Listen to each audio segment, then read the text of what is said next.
लगभग 350-400 साल हो गए हमारे परिवार को यहाँ रहते हुए।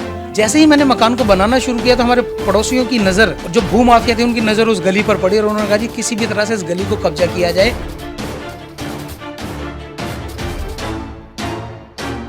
हमारे मकान पे रिपेयरिंग का काम ना शुरू होने दें, रोज कुछ ना कुछ हमें धमकियां दें, जान से मारने की धमकियां दें। कभी तो पिस्टल दिखा करके, मैं प्रदीप नाम है उस व्यक्ति का जिसने मेरे ऊपर केस किया। इस तमाम चीज़ों के बारे में मैंने कई बार प्रार्थना की, इस प्रशासन से कई बार हमने एप्लीकेशनें लगाई, जगह जगह हम जाकर के अपनी दुहाई देते रहे चीज़ों के बारे में। काफ़ी भ्रष्ट अधिकारी हैं जिन्होंने खुले तौर पर कह दिया, मैं ओपनली नाम लेना चाहूँगा, ललित शर्मा। उन्होंने कहा जी मैं तुम्हारे घर को किसी कीमत पे नहीं बनने दूंगा। दिल्ली के चप्पे चप्पे की खबरों पर हम रखते हैं पैनी नजर, तो अब यही खबरें आप देख सकते हैं हमारी ऐप पर। तो फिर देर किस बात की है, तुरंत जाइए प्ले स्टोर पर और जाके डाउनलोड कीजिए तेज तर्रार ऐप को। नमस्कार, मैं हूं आंचल मित्तल और आप देख रहे हैं तेज तर्रार, जहां दिखाई जाती हैं खबरें दिल्ली की। मैं इस वक्त मौजूद हूं साउथ ईस्ट दिल्ली के गढ़ी गांव के शेरा मोहल्ला में। इस वक्त एक शख्स हमारे साथ मौजूद है जिनके साथ उन्हीं की ज़मीन पर रहना उनके लिए काफ़ी ज़्यादा मुश्किल कर दिया गया है। आखिरकार क्या है पूरा मामला, इन्हीं के साथ जोड़ेंगे। जी सर, आपका नाम? हाँ, मेरा नाम है राजकुमार। क्या कुछ हुआ आपके साथ? हम निवासी हैं गढ़ी गांव के, पुश्तैनी। जब से गढ़ी गांव बसा है तब से हमारा परिवार अपनी जगह में पूरे प्रेम भाव के साथ रहता है। कितना समय हो गया होगा रहते हुए? लगभग 350-400 साल हो गए हमारे परिवार को यहाँ रहते हुए। पुश्त दर पुश्त हम रहते आए। मेरा जन्म जिस जगह आप बैठे हैं यहीं पे हुआ है और मैंने अपना जीवन शुरू किया। मौका आया एक बार अपने 4 मंजिल के मकान को रिपेयर कराने का। कोरोना का समय था और कोरोना काल से बड़ा मुश्किल से काटा है सभी ने। जब मैंने अपने मकान को रिपेयर कराना शुरू किया तो जिस मकान पे आप बैठे इसमें 2 तरह से रास्ता था। एक तरफ से नाला जो कि भयंकर रूप से खुला हुआ था और दूसरी तरफ हमारे आने जाने के लिए हमारी पुश्तैनी गली। जैसे ही मैंने मकान को बनाना शुरू किया तो हमारे पड़ोसियों की नज़र, जो भूमाफिया थे, उनकी नज़र उस गली पर पड़ी और उन्होंने कहा जी किसी भी तरह से इस गली को कब्जा किया जाए। कब बनाना शुरू किया था आपने? ये लगभग 2020 के आसपास की बात है। और जब हमने बनाना शुरू किया तो उन्होंने उस गली को कब्जाने के लिए हमें तरह तरह से परेशान करना शुरू कर दिया। हमारे मकान पे रिपेयरिंग का काम ना शुरू होने दें, रोज़ कुछ ना कुछ हमें धमकियां दें, जान से मारने की धमकियां दें। इस तमाम चीज़ों के बारे में मैंने कई बार प्रार्थना की, इस प्रशासन से कई बार हमने एप्लीकेशनें लगाई, जगह जगह हम जाकर के अपनी दुहाई देते रहे चीज़ों के बारे में। और इसी बीच में जब मैंने रिपेयरिंग से मेरा घर की छत गिरने वाली थी, मेरे बच्चे दबकर मरने वाले थे, मैंने किसी तरह से उस मकान को पहले संभाला और साथ के साथ ही प्रशासन से एमसीडी से नक्शा पास कराया अपने घर को आगे बनाने के लिए। ये पहला समय था जब कोई व्यक्ति प्रशासनिक अनुमति के साथ अपने परिवार को एक अच्छा घर देने के लिए तैयारी कर रहा था। जो मुझसे बन पड़ा मैंने किया। जब नक्शा पास कराया मैंने तब आगे अपने घर को कार्रवाई करनी शुरू की और जैसे तैसे करके उस बीच में हमने रहना शुरू किया। तभी हमारे पड़ोसी ने हमारी गली घेर ली। जो पड़ोसी की आप बात कर रहे हैं उन्हें आप पहले से जानते थे? जैसे आपने बताया 300-400 सालों से आप यहाँ पे, आपके घर का वो भी उतने ही समय से यहाँ पे हैं मौजूद और हमारे पड़ोसी हैं। उन्होंने इस कार्रवाई को काफ़ी लंबे समय पहले से करना शुरू कर दिया था हमारे साथ। जब हम छोटे छोटे थे हम इन चीज़ों को समझ नहीं पाए। सबसे पहले उन्होंने हमारी गली का थोड़ा हिस्सा घेला, फिर थोड़ा ज़्यादा, फिर हमारे घर का फ्रंट रोड की तरफ पड़ती एक जगह, उस जगह को घेरा। हमारे पास एक पुश्तैनी मंदिर भी था, उन्होंने हमारे मंदिर पर भी कब्जा कर लिया एक समूह बना करके। अच्छा, इन सारी चीज़ों के पीछे हमें अब समझ में आया कि कुछ ऐसे भूमाफिया तत्व हैं जिनकी पहले से ही नज़र रहती है किसी व्यक्ति को घर से कैसे पलायन करके भेजा जाए, उस जगह पे कैसे कब्जा किया जाए। क्योंकि आज के समय में बदमाशी करके किसी की जगह कब्जा नहीं की जाती। आज के समय में तो वो चतुर चालाकी और प्रशासन के कुछ करप्ट अधिकारियों को अपने साथ मिला करके ही आप ऐसा कुछ कर सकते हैं।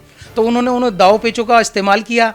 प्रशासन में कुछ भ्रष्ट अधिकारियों को गलत रिपोर्टें बनवा करके, हमारे गलत डेमोलिशन ऑर्डर हमारे खिलाफ निकलवा करके पूरा फोर्स, पूरा तामझाम हमारे घर भेज दिया। मेरे बच्चे डर गए और हम डर के साए में रहना शुरू कर दिया है। आज की डेट में पूरा प्रशासन आ गया तोड़ने के लिए लाजो लश्कर के साथ। आप देखेंगे, मेरी आपसे गुजारिश है कि आप गढ़ी गाँव का एक चक्कर लगाइए तो सही। क्या मेरा घर किसी भी तरह से गलत है? क्या मुझे अधिकार नहीं है अपने घर पर रहने का? क्या मैंने ही कुछ इस तरह से अलग अनोखी चीज़ बनाई अपने घर में? 7 मंजिल, 8 मंजिल, 7.5 मंजिल के मकान, कितना जाने कितनी सरकारी जमीनों को घेर करके यहाँ पे चीज़ें बनी हुई हैं। मैं तो क्या, मुझे अपने घर में अपनी जगह पर रहने का अधिकार नहीं है?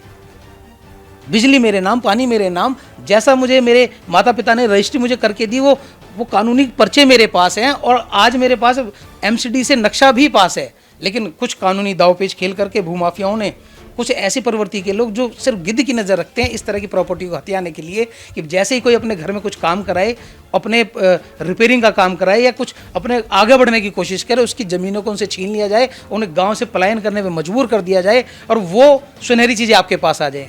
मुझे बड़े दुख के साथ कहना पड़ता है, जिन परिवार वाले व्यक्तियों ने ऐसा मेरे साथ करना शुरू किया, आज उन्हीं के परिवार में किसी व्यक्ति ने फांसी लगा करके आत्महत्या की है। जो ऐसा एजुकेटेड पर्सन जिसकी उम्र 84 साल, उसने फांसी लगा करके आत्महत्या की, जांच का विषय है। इसे जांच करना चाहिए कि एक व्यक्ति जिसको आप कहते थे कि सबसे ज़्यादा एजुकेटेड है, वही किसी के ऊपर केस करता है, कुछ इन्वॉल्व रहता है और वही अचानक एक दिन फांसी पर लटका मिलता है। उसकी आधी से ज़्यादा प्रॉपर्टी लेन देन में, बीच बिचाव में या किसी भी तरह से घेर घोट में चली जाती है। और उनके साथ कौन से ऐसे लोग मिले हैं जो इस तरह के षड्यंत्रों में शामिल हैं, जिसमें किसी की जान भी जा रही है, जिसमें किसी को मारने की तैयारी की जा रही है। यानी यहाँ पर एक सिर्फ और सिर्फ एक ज़मीन पर कब्जा करने के लिए इतना बड़ा सब चल रहा है। सब चल रहा है और आसपास रोज़ उगाहियाँ हो रही हैं उनके परिवार के माध्यम से।